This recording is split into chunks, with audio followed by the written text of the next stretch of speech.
गुजरातचे दलाल आहात तुम्ही, गुजरातचे. तुझी तीच लायकी आहे साडी घालून नाच त्या अबुधाबी स्टेडियमवर नित्या राणे.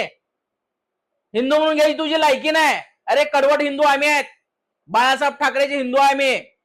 पाकिस्तानला मरेपर्यंत विरोध करणार. देशात राहून देशाविरोधात जे काम करतील त्या देशद्रोहींना आमचा कायम विरोध असेल. आणि तू देशद्रोही बरोबर मॅच खेळतो, तू देशद्रोही निघालास नित्या राणे. याच्या पुढे स्वतःला हिंदू म्हणून घेऊ नको. पाकिस्तानमध्ये तुझा काय अब्बाजान आहे का? अरे मुल्ला बनला तू, मुल्ला. नित्या राणे मुल्ला बनलास. स्वतःला हिंदू म्हणून घेऊ नको देडफुट्या. आणि तुझी लायकी नाही उद्धव साहेबाला, आदित्य साहेबाला, संजय राऊत साहेबाला बोलायची. आम्ही देशभक्त आहोत, देशभक्त राहणार मरेपर्यंत. उद्या आमच्या महिला आघाडीच्या सगळ्या रणरागिणी बाहेर निघणार आहेत आणि कुंकू पाठवतील तुला. कपाळाला कुंकू लाव आणि साडी घालून नाच त्या अबुधाबी स्टेडियमवर. तुझी तीच अवकात आहे देडफुट्या. जय महाराष्ट्र.